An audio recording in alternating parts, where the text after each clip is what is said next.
Hi friends, welcome back to my channel. It is Drew here from Lone Fox, and where are all of my One Tree Hill fans at? I'm wearing my Clothes Over Bro shirt today, and literally I'm obsessed with this shirt. It's a woman's shirt, that's why it's so low, but you know what? It's fine.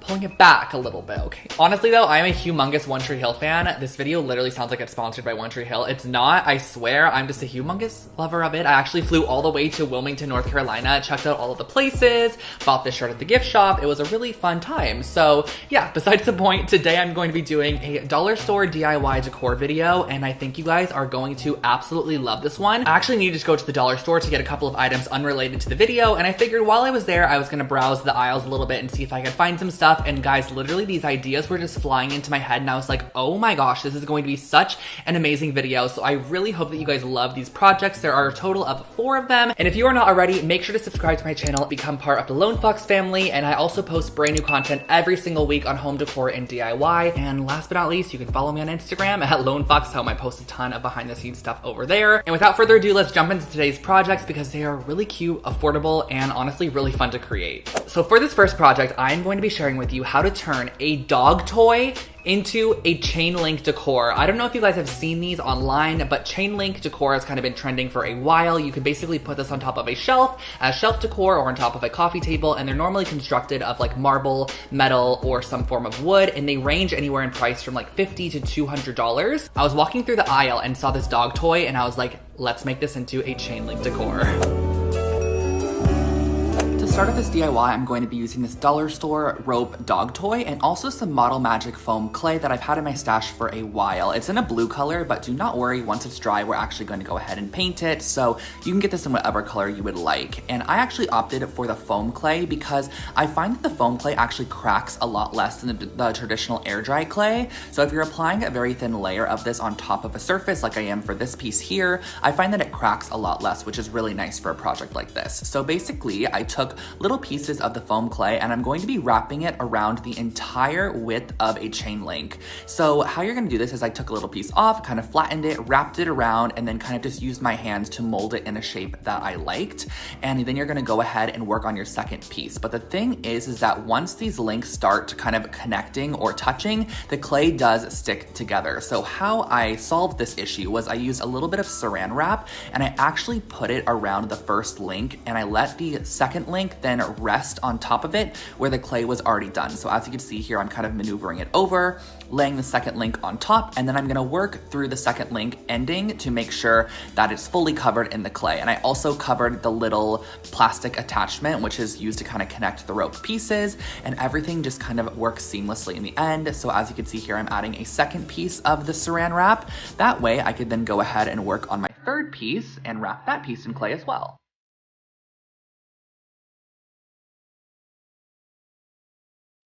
I'm gonna set this aside and actually allow it to dry for 24 hours and then remove the cling wrap and then let it dry for another 24 hours. Then when I was completely done with that, I used a matte black spray paint to go ahead and give it a full coat of spray paint on each side. So you kind of have to let this dry in between and then flip it because there are a lot of different facets you actually have to hit. Once you flip it over, there's gonna be kind of a lot of blue still showing, so you're gonna wanna spray those pieces, let it dry, flip it over, spray it, let it dry, flip it over until everything is fully coated. And also consider maybe spraying it with a brass paint, a silver paint, or even like one of those textured hammered metal paints, which I think would look so cool on a piece like this.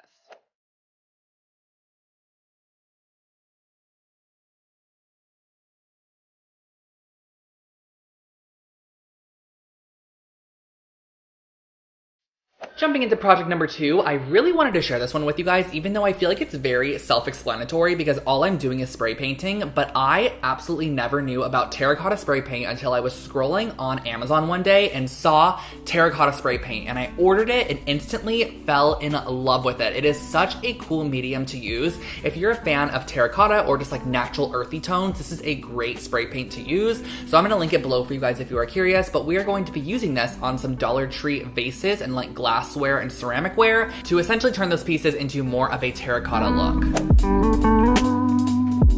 To start off this project, I picked up a couple of just glassware pieces from the dollar store, but the star of the show is the terracotta spray paint by Rust-Oleum. I'm going to link it below for you guys. I found it on Amazon and I am obsessed with this product, but I kind of have done trial and error and figured out the best way to use it. You're gonna wanna put your can about 12 inches away from your item and do very light coats of this, but build it up. You're not gonna wanna spray a ton on at once because it will start dripping. And the great thing about this product is that when you spray it on, it kind of goes on a more brightish orange color, but as it dries into the most beautiful terracotta look, and it actually has that terracotta kind of sandy texture to it as well. So I let it dry for about 20 minutes between coats. It's a super quick dry because I believe it's more of a powder paint as opposed to a liquid paint, but you're gonna wanna do about 3 to 4 coats. And then I also got this little ceramic cactus ring holder or jewelry dish at the dollar store as well, and I sprayed that too. But as you can see, as the coats build, it turns into a beautiful terracotta finish.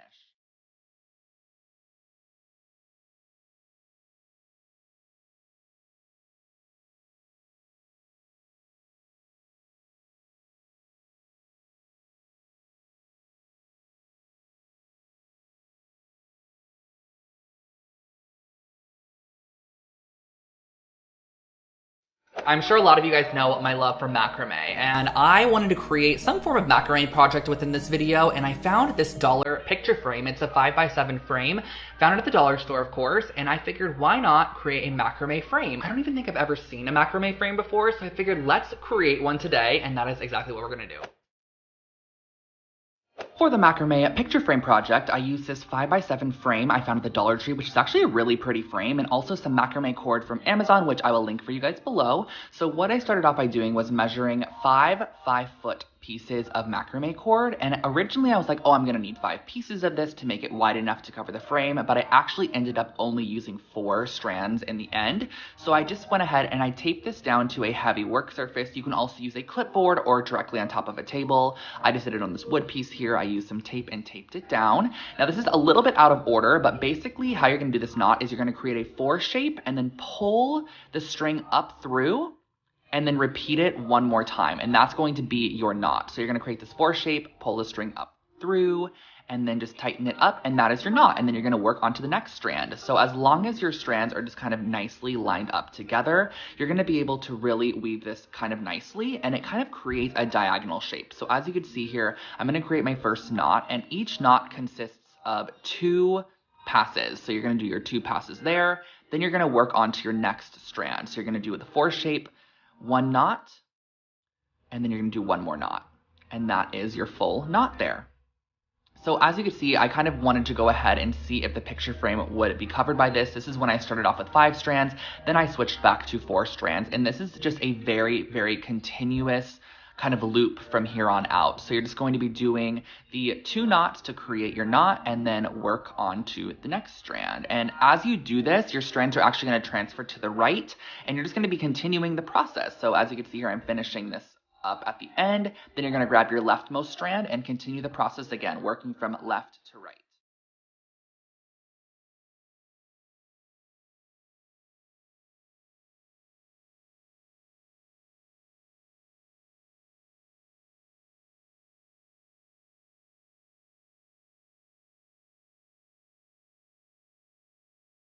It builds up pretty quickly, and you're going to need to create 4 total macrame pieces. 2 are going to be for the top and the bottom, and 2 are going to be for both the sides.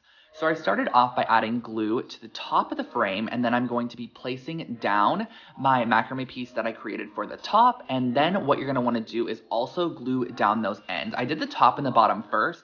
That way I can glue the ends underneath what is going to be covered by the left and the right sides. So I glued these down, and I used my scissors to kind of just keep my hands nice and not burnt, so I kind of pressed it down with my hands. Then I flipped it over to the bottom side and did the same exact thing by gluing this down to the bottom of the frame, tacking down those extra cords on the left and the right side and just cutting them flush with the edge.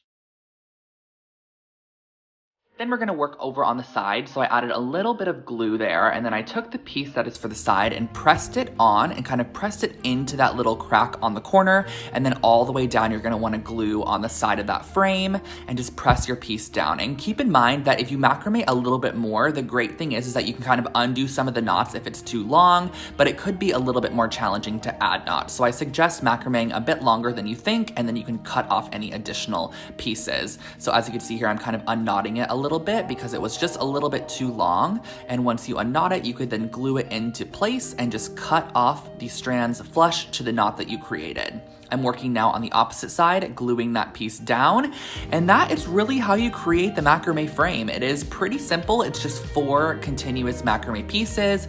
On the back side, I popped in the glass piece, popped in a little bit of artwork, and that finishes off our macrame frame.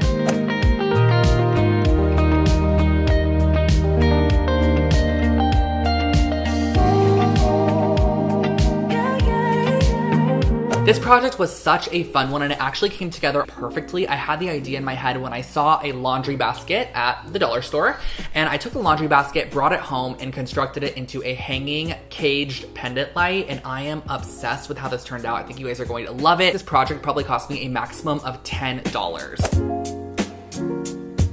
Okay, I am so excited about this one, so you guys are gonna love this, I think. I used a dollar store laundry basket, and I started off by taking some scissors. These are industrial scissors, and I'm going to be cutting off the rim of the laundry basket. This is a very soft plastic material, so it's super easy to cut. So I was able to go around and basically cut it to where I was left with just a 1/4 inch of that plastic material on there. I just wanted it to essentially match the same exact width as the cage of the basket. So once it is cut, it's going to look exactly like this, which I think looks perfect for the project that we are going for. But I also use an IKEA light fixture, and I'm going to be placing this on top and just tracing around that light fixture to see where we're going to need to cut the hole. And this was just a perfect size for me to kind of stick my scissors in there to create the hole to start. Then I use my industrial scissors to go in and kind of cut out the entire circle. I believe these industrial scissors can also kind of be swapped for gardening shears, just anything that's a little bit stronger than your traditional scissor that will cut through plastic. But I just went around, cut out the circle. It cut out so simply and easily. It was such an easy process. And then you could simply pop in your little light fixture, and that is the essential base of your cage. I then went and used the same matte black spray paint I used on the chain, and I gave this a generous coat of the spray paint. I kind of did it in a couple of smaller coats to start, so I did the whole exterior of the cage. But also keep in mind that if you just wanted like a metal looking cage light, this could be sprayed in a copper, a brass, a silver, whatever you want, and it would instantly give it a very metallized looking simplistic cage light fixture. But I wanted to go a little bit further, so I sprayed mine with the matte black spray paint on the outside and the inside. This is what the basket ended up looking like, which I think looks absolutely perfect. So I then went in and I wanted to add a little bit of personality, just a little bit more interest to this piece, but you can keep it just as a simple cage if you wanted to do multiple of these, like across the kitchen island or something. But I wanted to just create this to be a little bit more of a statement piece. So I used my macrame cording and I wrapped it around the whole entire top rim of this piece. So I kind of wrapped it about 7 times in each little square section, and then I moved on to the next square piece. And as you do this, you can kind of glue on the inside your rope and add on rope if needed. I like working with smaller pieces as opposed to super longer pieces, but I wrapped this cording around the entire top, and when I reach the ending, I'm just going to glue that piece down and then just cut off the strand. And I was like, I need a little bit more. So I went ahead and I added more macrame cording, and I added this just by simply weaving this in and out of the cage. So you're gonna kind of go through, go over a spoke there, and then go underneath the peg there. So I'm just gonna go in and out and wrap this all the way around the entire exterior of the cage light.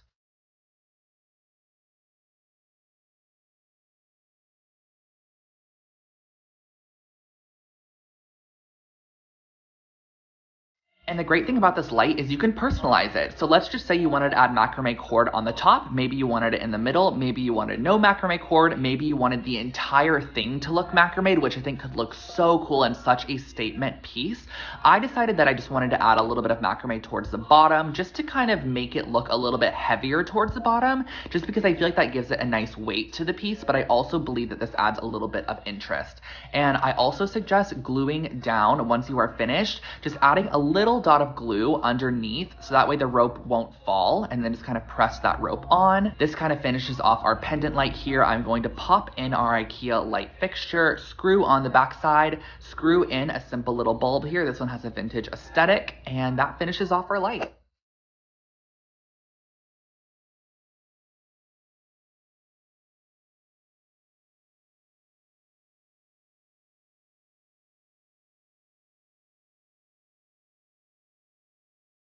So those were my dollar store DIY decor projects for you guys today, and I hope that you enjoyed this video as much as I enjoyed creating it for you. I thought that these projects turned out so cute, and I'm really excited to use them in upcoming makeovers because, as a lot of you guys know, I moved into a new apartment and I still have so many rooms left to do in my makeover series within the apartment. I have already done the dining room and the horror movie room, which are the 2 rooms completed, but we still have the living room, kitchen, laundry room. There's a lot of spaces in here. So definitely subscribe to my channel and click the little bell icon. That way you are notified whenever I upload brand new videos. And also don't forget to follow me on Instagram at Lone Fox Home. I'll put it right there for you guys. Follow me there on Instagram. Have an amazing rest of your day, guys. Stay safe, and I'll see you in the next one. Bye, guys.